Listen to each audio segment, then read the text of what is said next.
Actually சமாளிக்க முடியாத லெவலில் தாண்டியாச்சு, அந்த அளவுக்கு போயிடுச்சு.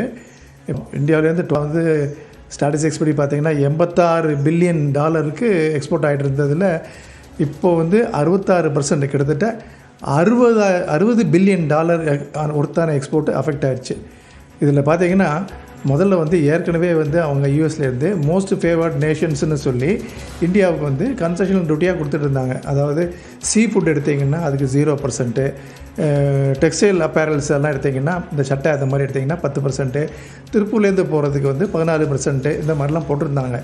இதோடு இப்போ அடிஷ்னல் ப்ராடக்ட்டுக்கு டியூட்டி 50% போட்ட சேர்த்தா அதிகபட்சமாக 64% திருப்பூர் கார்மெண்ட்டுக்கும், 63% சட்டை, பெட்ஷீட்டு, அது மாதிரி டவல்கள், அந்த மாதிரி மேடப்ஸ் ஐட்டத்துக்கும் 63% டியூட்டி வருதுங்க. இது வந்து ஒர்க் அவுட்டே ஆகாது. அங்கே இருக்க இம்போர்ட்டர்ஸ் பூராமே சஸ்பெண்ட் ஆல் ஆப்ரேஷன்ஸுன்ட்டாங்க. இதுதான் பேரடியாக வந்திருக்கு சமாச்சாரம். இது எப்படி பண்ண போகிறோன்னு தெரியல. பாதி ஒர்க்கு நடந்துகிட்டு இருக்குது. இப்போ அமெரிக்கன் பிராண்டுக்காக பண்ண ப்ராடக்டை பண்ண கார்மெண்ட்ஸையோ இல்லை மற்ற ஐட்டங்களையோ வேறு நாட்டுக்கு அனுப்ப முடியாது. ஏன்னா அவங்களோட ஸ்பெசிஃபிகேஷனுக்கு ஏற்ற மாதிரி பண்ணது, அவங்க ஸ்டைலுக்காக பண்ணது, அது வேறு நாட்டுக்கு அனுப்ப முடியாது, வேறு பிராண்டு போட்டு விற்கவும் முடியாது, அவங்களுக்கு தான் கொடுத்தாகணும். அப்படி இருக்கப்போ அது என்ன பண்ணுறதுன்னு தெரியல. அது பிராண்டை கிழிச்சிட்டு செகண்ட்ஸாக போட்டு $100 ஐட்டத்தை $20 கேட்பாங்க நமக்கு செகண்ட்ஸ் மார்க்கெட்டில்.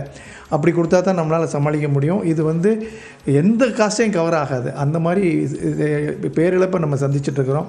நிறுத்தி வச்சா எவ்வளோ நஷ்டம், ஃபேக்ட்ரியை நடத்தினா எவ்வளோ நஷ்டம்னு பார்க்குற லெவலில் இருக்காங்க.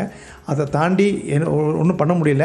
இப்போது அஃப்கோர்ஸ் நம்ம பேசலாம், அதாவது வேறு நாட்டுக்கு எக்ஸ்போர்ட் பண்ணலாம், வேறு ஆல்டர்னேட் மார்க்கெட் பார்க்கலான்னு. அதெல்லாம் கண்டிப்பாக செய்வாங்க எல்லாருமே. ஆனால் அது எவ்வளோ நாள் ஆகும், உடனே வராது. இப்போ தற்சமயம் இப்போ இதோட பாதிப்பு என்ன ஏதுன்னு நம்ம புரிஞ்சு தெளிகிறதுக்குவே 5-6 மாதம் ஆகிடும். அது எப்படி சமாளிக்கிறதுங்கிறது ரியலாகவே ப்ராப்ளம் தான்.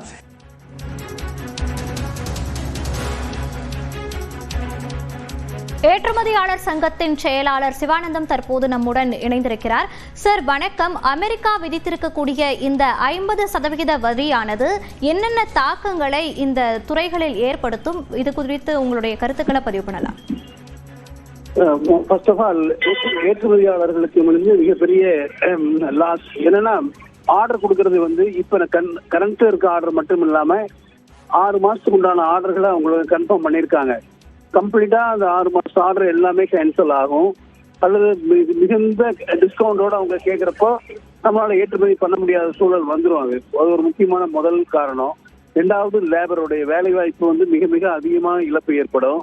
3வது, இது எக்ஸ்போர்ட் மட்டும் இல்லாம எக்ஸ்போர்ட்டுக்கு தேவையானது ரா மெட்டீரியல்ஸ் எடுத்துட்டீங்கன்னா ஸ்பின்னிங் இருக்கு, வீவிங் இருக்கு, டையிங் இருக்கு, டோட்டல் ப்ராசஸிங் இருக்கு, எல்லாமே பாதிக்கும். இதுல ஸ்பின்னிங்ல இருந்து பாதிக்கும். இப்பவே நிறைய spinning mills around Erode surroundings இருக்க ஸ்பின்னிங் மில் எல்லாமே அவங்களுடைய ப்ரொடக்ஷனை கம்மி பண்ணிட்டாங்க. சில மில்லுலாம் நிறுத்துற நிலைமைக்கு வந்துட்டாங்க.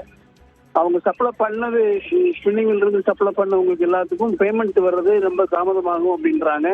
2வது, சப்ளை பண்ணதுக்கு டிஸ்கவுண்டும் கேட்டுட்டு இருக்காங்க ஏற்றுமதியாளர்கள். இதனால மிகப்பெரிய பாதிப்பு ஏற்படும்.